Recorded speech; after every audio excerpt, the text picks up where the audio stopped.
Le mouvement audacieux de Xiaomi sur le marché des véhicules électriques, SU7 contre Tesla. Découvrez l'entrée ambitieuse de Xiaomi sur le marché des véhicules électriques avec le SU7 et son défi à Tesla. All right, everyone, welcome back for another deep dive. Today we're looking at something pretty exciting, the world of electric vehicles, but we're going to be focusing on one company in particular. We're talking Xiaomi. Yeah. You probably know them for their smartphones, Right. but they've made a pretty audacious move to challenge, the big guy, Tesla, with their new EV, the SU7. It is a bold move, yeah. So in this deep dive, we're really going to unpack, what is Xiaomi's strategy here? What kind of early successes have they had? And what's the landscape like in terms of, we're going to talk about government support in China, trade barriers internationally, really kind of get into the nitty-gritty. Yeah. And we've got some really great sources to help us understand all of this. We've got a whole bunch of business publications, some industry analysis, even some driving reviews, just to kind of give us that, on-the-ground feel for what's going on. Yeah, the SU7 is a really interesting car. Yeah, so let's start there. Let's start with the SU7 itself. What can you tell us about this car? Well, the SU7 is their first, foray into the EV market, right? Yeah. They launched it in March 2024, and it's a sedan. It's designed to really go head-to-head with the Tesla Model 3. Okay. And one of the interesting things that they did is that they priced it really aggressively. So in China, the SU7 starts at around $29,874. Wow. Versus the Model 3, which is about $33,874. So that's a pretty significant difference, especially for like these consumers who are really price conscious. But is it just a, budget alternative to a Tesla?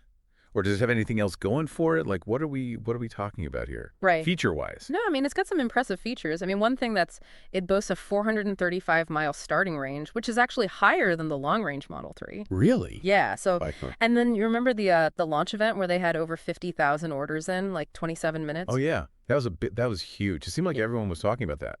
It wasn't just consumers that took notice. CEOs from other rival Chinese EV makers like XPeng, NIO, Li Auto were all spotted at the launch event. So it was pretty clear that they saw Xiaomi as a legitimate threat. Wow. So, they had the buzz, but did they deliver? Like, what have the sales figures actually been looking like since that launch? This is where it gets really interesting. So from April 2024 to January 2025, the SU7 actually outsold the Tesla Model 3 in China. No way. Yeah, we're talking 162,384 SU7s sold versus 152,748 Model 3s. And that's even after China phased out those direct purchase subsidies for EVs back in 2022. Wow. So to outsell a giant like Tesla without like the boost of those subsidies, that's pretty incredible. It is. Especially for like a newcomer to the market. And they're aiming even higher. Yeah. They want to sell over 300,000 cars in 2025, and they're also going to launch a crossover SUV, the YU7, which is going to compete directly with the Tesla Model Y. So they're clearly not shying away from any challenges here. So it sounds like they're really going all in. But you mentioned, China ending those direct subsidies for EVs. Does that mean that the government's not supporting the industry anymore? Well, no, it's not quite that simple. Yeah. It's just the direct purchase subsidies are gone. The Chinese government is still very heavily involved in supporting its EV industry, just in more indirect ways, Oh, okay. So, for example, they've exempted EVs from that 10% vehicle purchase tax until 2027. Oh, wow. Okay, so that's a pretty significant cost saving for buyers. It's a huge cost saving. Right. And then they also have something called the dual credit scheme. Sure. And this is kind of like a reward system for car makers. So for every new energy vehicle, which includes EVs that they produce, they earn credits.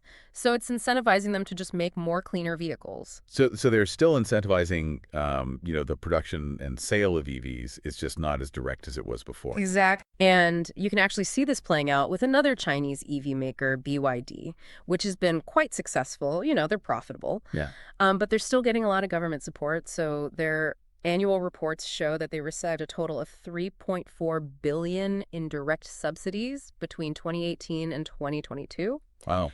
And a big chunk of that came in 2022. So even the established players are still getting some help, huh? Oh, yeah. It kind of makes you wonder, like, how much of this success is truly organic and how much of it's being, like, artificially inflated by government intervention? It's a great question, and it actually leads us to the next layer of complexity in this whole story, which is the global landscape. Right. Because while China is, very actively supporting their EV industry, the international scene is a bit more contentious. Oh, yeah. Those trade wars. We got to talk about that. It seems like everyone's trying to protect their own industries, and that just makes things like so much more difficult for companies like Xiaomi that are trying to, expand globally. Yeah, absolutely. It's a real, a real tug of war. We've seen the U.S., the EU, and Canada. They've all kind of ganged up, haven't they? Put some pretty big trade barriers up, specifically targeting these Chinese EVs. Yeah. I mean, they're not being subtle about it. I mean, the U.S., they put a 100% tariff on any Chinese-made EVs back in May 2024. Right. And then the EU, they decided to pile on as well. They put provisional anti-subsidy tariffs up to 37.6% on Chinese EVs, and that was July 2024. Yeah. But that was after an investigation. They started it way back in October 2023. Wow. And then Canada, just to round it out, they raised their tariffs to 100% as well, August 2024. So it's a lot. It's kind of ironic, isn't it? Everyone's pushing for, a greener future, but then these protectionist measures, they seem to be like really hindering the global adoption of electric vehicles. Yeah. I mean, even Elon Musk, Mr. Tesla himself, he's been critical of these tariffs because he's saying that it could slow down the transition to sustainable transportation. Oh. I mean, you have to ask yourself, what's really going on here? Are they genuinely concerned about these domestic industries, or is it, something else, trying to stifle the competition? Yeah, I mean, are there legitimate concerns about unfair competition from China? Or is this really just an attempt to kind of keep them down, keep them from getting too big? I think there are arguments on both sides, honestly. I mean, some would say that the heavy government subsidies in China, they create an unfair advantage, right? So Chinese companies can undercut the competition and flood the market with these cheaper EVs. Right. Yeah. Others would say, well, look, these measures are really important to help grow a new industry, and these tariffs are just protectionist moves. Yeah. They're designed to shield their domestic automakers from real competition. It's complicated. It's like really a nuanced issue. And obviously China's not just sitting there taking it, right? Mm-hmm. No, they're fighting back. Yeah. They've started anti-dumping investigations of their own, and they're considering using this anti-discrimination instrument, I think for the first time, actually, as a response to these tariffs. It's like a high-stakes game of chess, isn't it, playing out on this global stage? It really is. So how does Xiaomi fit into all of this?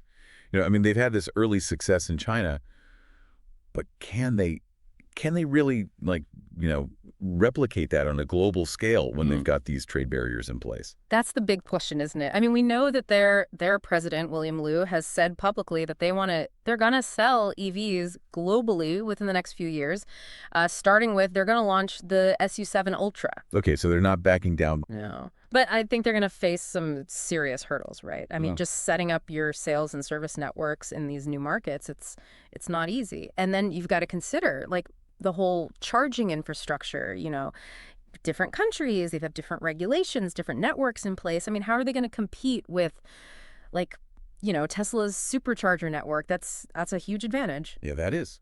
It's one thing to sell a car, but if people can't charge it easily, it's a deal breaker. Oh, absolutely. And then they're also going up against these established automakers who've been doing this for decades. They know how to navigate international markets. I mean, it's really kind of a David and Goliath situation in some ways. Yeah, it is. So we've talked about a lot here. I mean, we've seen Xiaomi's just meteoric rise in China with the SU7. They've had government support, but now they've got to face this really complex web of international trade barriers, and the competition is just fierce, as they try to expand globally. It's a fascinating case study, isn't it? I mean, it shows you the challenges and opportunities in this EV market. Yeah. That's just changing so rapidly. It really is. So I want to take a step back for a minute, though, and think about the bigger picture here.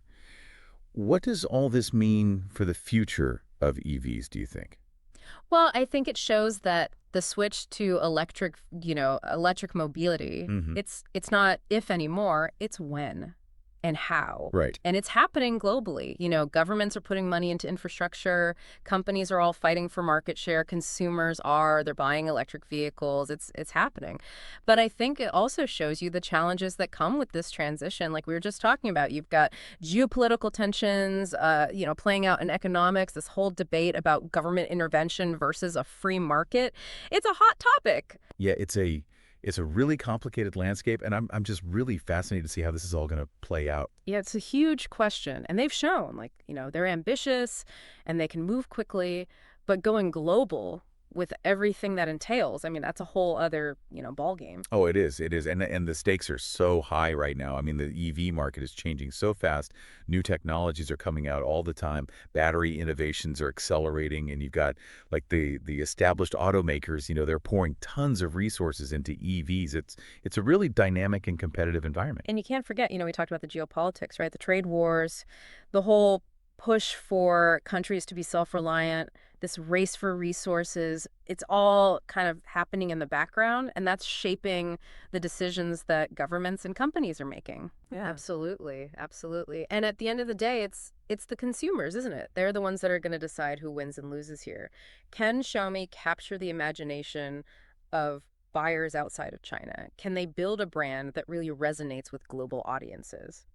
Can they convince people that they're not just a cheap alternative to Tesla, but a real innovator?